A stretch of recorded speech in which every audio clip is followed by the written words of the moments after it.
कार्यक्रम के पुण्यार्चक हैं श्री राजेंद्र प्रसाद जैन, श्रीमती ममता जैन, श्री प्रशांत जैन, श्रीमती दिव्या जैन, पारस जैन, श्री भरत जैन, श्रीमती सौम्या जैन एवं समस्त परिवार, मुंबई। कि दुकान मकान तो क्या, सारा संसार छोड़ने के बावजूद भी प्रसन्न रहा जा सकता है, तो कम से कम संकल्प को निभाने के बाद हम प्रसन्न हो जाएं, कौन सी बड़ी बात। इसलिए अभी कर लेना। अभी करने के मामले में धीरे धीरे ताली बज रही है, क्योंकि तुम्हें पहले संकल्प लेने में ताली धीरे बजती थी, अब संकल्प ले लिए तो अब पुण्यानुभूति में ताली दी। अरे एक दूसरे की अच्छी अनुमोदना तो कर दो कि उत्तम त्याग को महोत्सव के रूप में मनाएंगे, महोत्सव के रूप में मनाएंगे, क्योंकि ये हाथ खुलना भी किस्मत खुलने के लिए और दिल खुलने के लिए कारण बनेंगे। और नहीं तो करते रहो, फिर समझ में नहीं आ रहा हाथ मल रहे हैं कि ताली बजा रहे हैं ये लोग। हमारी ताली नहीं बजा रहे, आपस में एक दूसरे की तालियां बजा रहे हैं कि यदि उस दिन हम महोत्सव मनाएंगे, उत्तम त्याग कर महोत्सव। वैसे तो 10 लक्षण पर पूरे महोत्सव के रूप में, तो 2 चीज समझ में आ गई ना।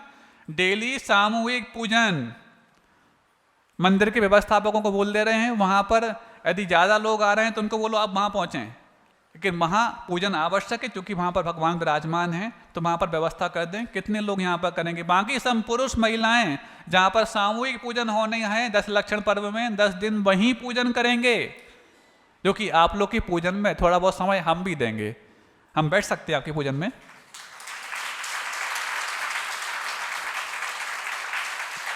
लेकिन इन 10 लक्षण की पूजन में हम तभी बैठेंगे, ऐसे नहीं कि जब तुम शुरुआत में पूजन करते थे 25-50 लोग के बीच में, नहीं, जब सब उपस्थित होंगे तभी हम बैठेंगे। नहीं, ये तो पूजन तो आपकी, हमारी थोड़ी ना है वो।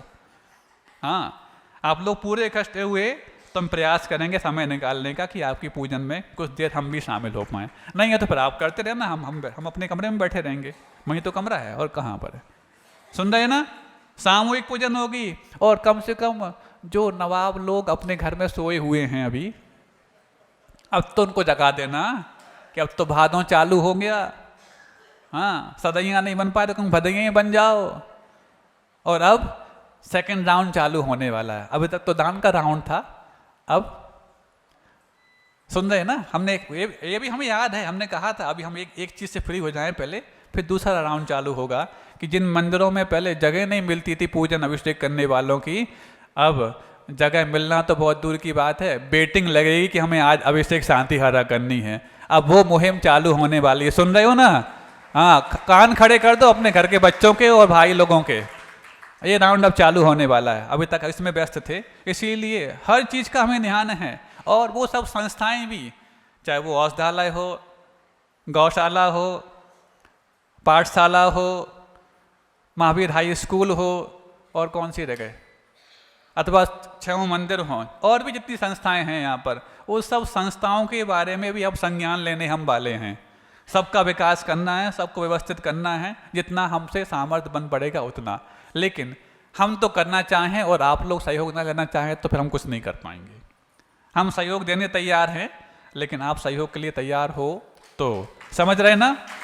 सब चीज़ों का ध्यान है और समय पर हम अपने सब चीज़ों का पूरा करेंगे। जो हमारे मुख से निकल गया है उसके हम पीछे पड़ते हैं फिर साबित करने के लिए। इसीलिए आज का प्रवचन औपचारिक भले ही है, जानकारियों के रूप में है, लेकिन ये जानकारियाँ भी आपको आवश्यक हैं।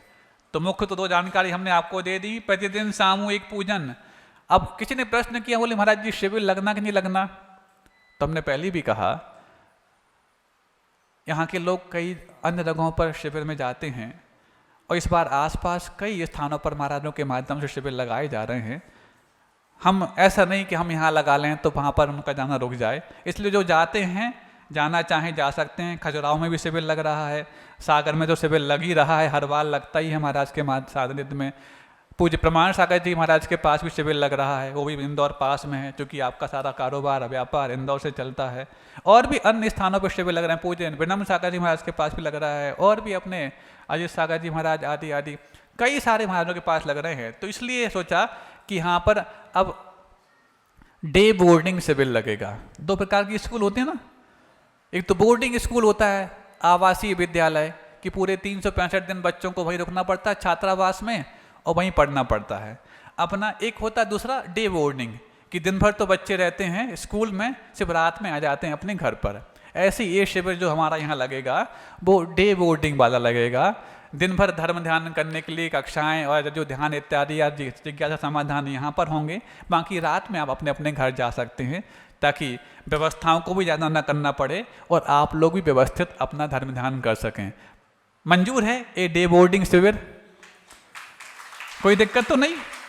हाँ, रही बात अब इस डे बोर्डिंग शिविर में दिन भर यहाँ पर कितने लोगों को कक्षाओं को, क्योंकि वहाँ पर भी यही तो होता है, कक्षाएं लगती हैं, पूजन होती है, प्रवचन होते हैं और रात में उनकी व्यवस्था के सोने की एक स्थान पर कर दी जाती है, तो पूरा उनका बोर्डिंग हो जाता है। अपना सिर्फ रात की व्यवस्था अपने अपने घरों में रखोगे आप लोग, दिन की व्यवस्था की यहाँ की जाएगी, कौन सी कक्षाएं होंगी, कैसी क्या होंगी, कल तक पता लगी जाएगी आपके लिए। आज तो हमने भूमिका बना दी है, समझ रहे ना? तो इसलिए यहाँ भी शिविर नहीं लग रहा है ऐसा नहीं, लेकिन डे बोर्डिंग शिविर है। और जो शिविर में हर बार जाते हैं उन लोग को जाने में दिक्कत ना हो, इसलिए पूरा शिविर यहाँ नहीं लगाया जा रहा है, यहाँ पर हाफ शिविर लगाया जा रहा है। जाने वाले जा भी सकते हैं और रुकने वालों को भी यहाँ धर्म ध्यान करने का अवसर मिले, उसकी व्यवस्था भी यहाँ की जा रही है। मंजूर है? हाँ, अब जानकारियों का आज प्रवचन हो गया। एक और अच्छी बात आप हमको बता दें, कई ऐसी चीजें जब हमारे मन को तैयार करने में बाधा बनती हैं, वो चीजें तैयार हो कहाँ से जाती हैं? जैसे मान लो दान का मन बनाया, पूजन का मन बनाया, धर्म ध्यान का मन बनाया, ये उस समय के हमारे भाव बाधक बनते हैं जब हम कर रहे थे, समय भी दे रहे थे, लेकिन मन से नहीं कर रहे थे। सुन रहे? मन से नहीं कर रहे थे। एक प्रसंग याद आ गया मेरे लिए, क्योंकि अभी कई मंदिरों में मंजन हो रहा है। मंजन समझते हैं? मार्जन को मंजन बोलते हैं, मार्जन मंजन हो रहा। तो ऐसे ही एक बार हमने कहा कि जिन लोगों को अनुकूलता रहने पर धर्म ध्यान करने की जो उनके अधिकार हैं उनको नहीं बना पाते, तो फिर प्रतिकूलता इसी फिराक में बैठी रहती है कि कौन है जो अपने अधिकारों से वंचित है, उसको हमेशा के लिए वंचित कर दिया जाए।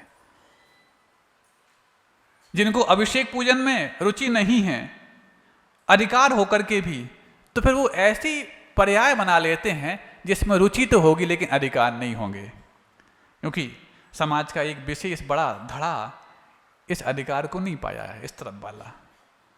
सुन रहे? अब जिनके अधिकार हैं लेकिन घर में सोए हुए हैं, उनको आगाह करना।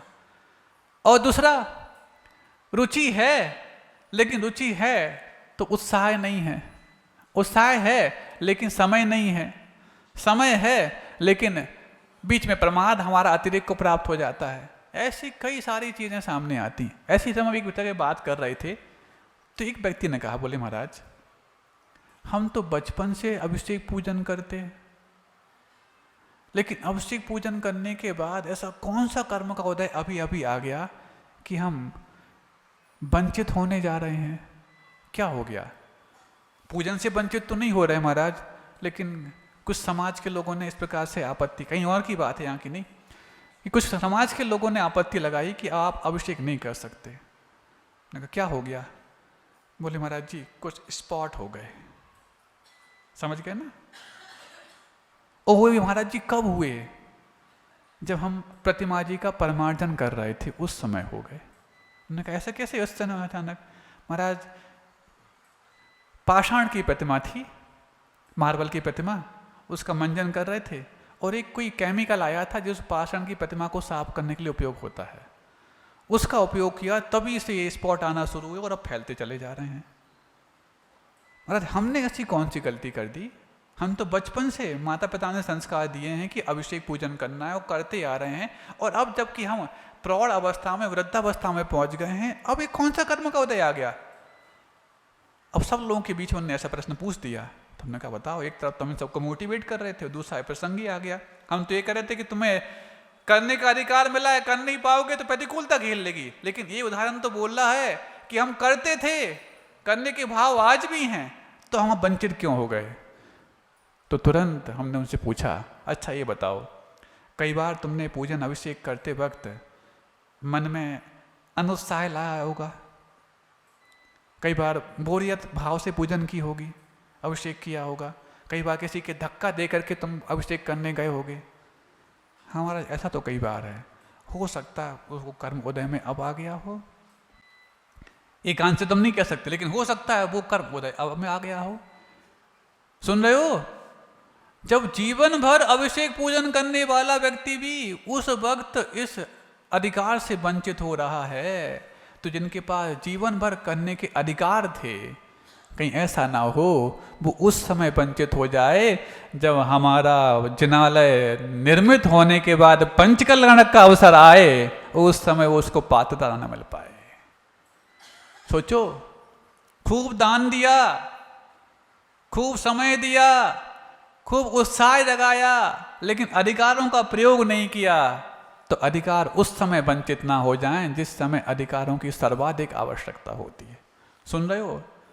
वो उदाहरण आज तक हमारे दिमाग में कौन था? आपके ही जिले का एक उदाहरण है, आसपास का, नाम नहीं बताएंगे हम। महाराज आंखों में पानी ले आया, बोले महाराज ऐसा तो कई बार हुआ है। हमने कहा अब कोई बात नहीं, तुम्हें जब तक अभी पूजन करने का सौभाग्य मिला है करो, अभिषेक की जहाँ तक है गुरु महाराज से पूछ के समझो क्या करना क्या नहीं करना, लेकिन जो मिला है अब इसको मत छोड़ना।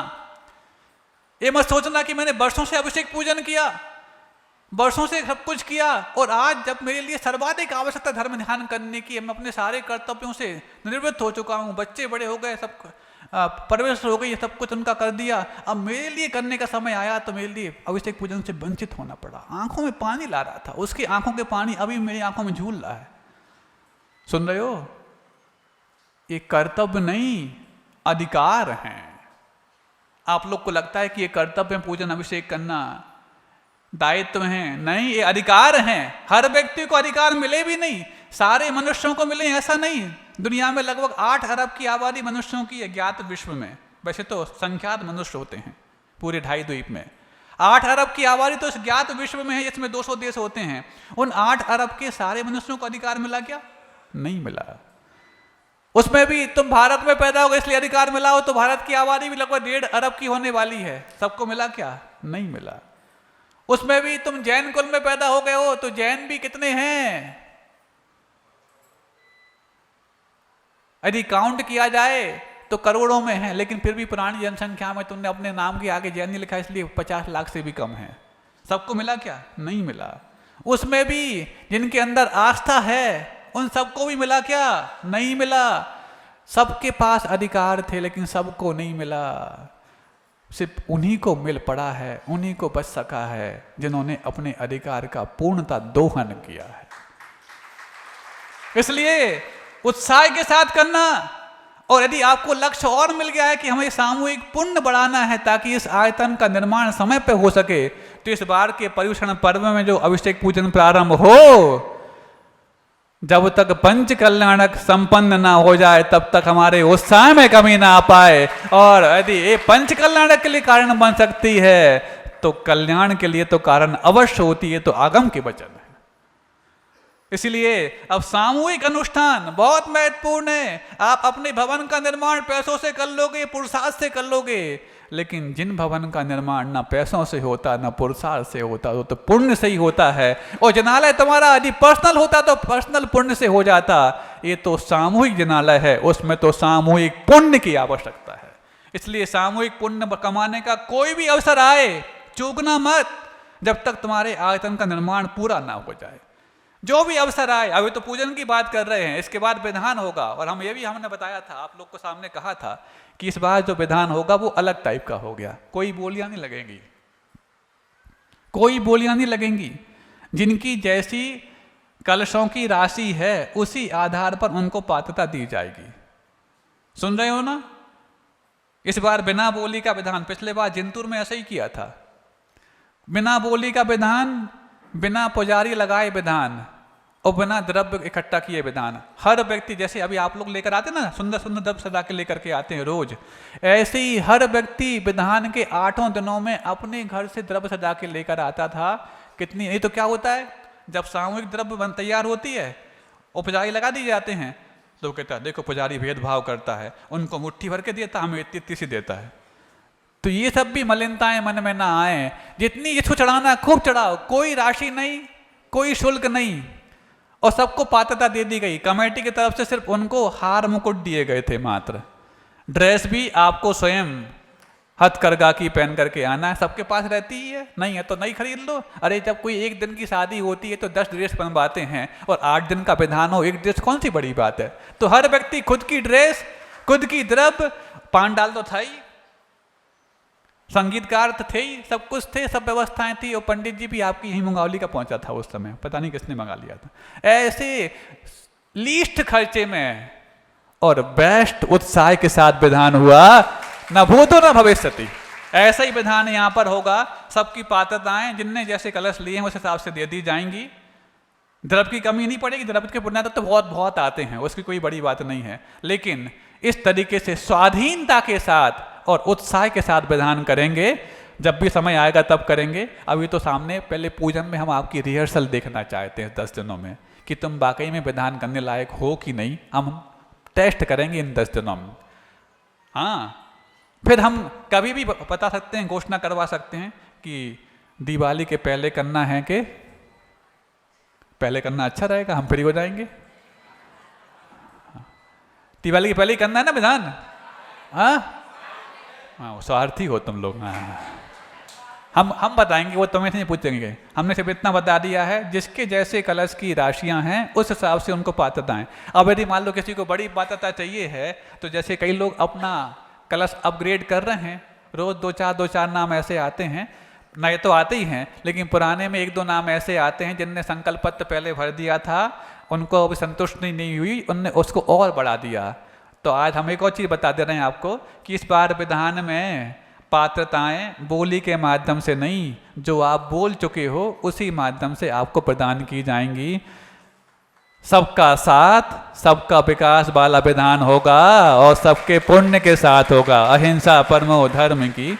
इस कार्यक्रम के पुण्यार्चक थे श्री राजेंद्र प्रसाद जैन, श्रीमती ममता जैन, श्री प्रशांत जैन, श्रीमती दिव्या जैन, पारस जैन, श्री भरत जैन, श्रीमती सौम्या जैन एवं समस्त परिवार, मुंबई।